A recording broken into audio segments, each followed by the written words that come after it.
I'm Steve Henson. I'm the editor of the Pueblo Chieftain. Here's what's coming up soon at chieftain.com and in tomorrow's edition of the Pueblo Chieftain newspaper. We have a follow-up to the Marathon City Council meeting last night. That the main focus of the meeting was whether the city should keep Black Hills Energy or move on and try to form its own utility. The council eventually decided to table a proposal from Black Hills, in which Black Hills has made a number of concessions in the millions of dollars, and the council wants more time to consider it and also perhaps to have more negotiations. So that's been tabled until the February 10th meeting of the council, in which there could be a final vote on this entire issue. So we'll be doing a lot of reporting between now and then, and of course we'll have a story very soon at chieftain.com and in tomorrow's edition of the Pueblo Chieftain newspaper.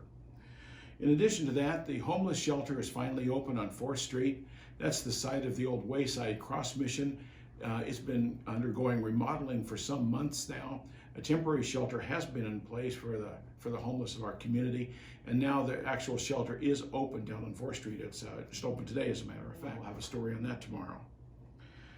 It looks like the Pueblo Catholic Diocese is going to take a position on a bill in the state legislature to ban capital punishment, the death penalty.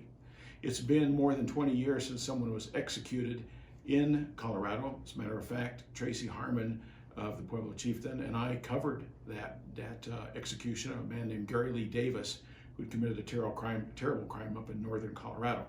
There are currently 3 people on death row. The most famous of them probably is Nathan Dunlap, known as the Chuck E. Cheese killer, who had been laid off and hid out in the place after closing and killed 4 people. It's very likely that, given the mood of the country and in the state of Colorado, that bill is going to pass.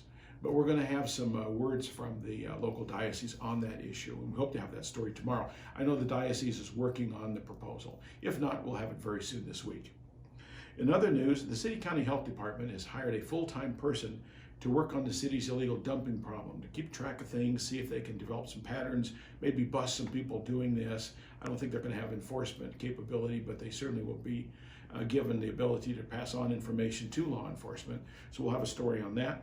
And we have a really nice feature on the Thatcher Learning Center, which is operated over by Parkview Medical Center for decades and has literally served generations of Pueblo kids. So we have a nice feature story on that in tomorrow's paper as well.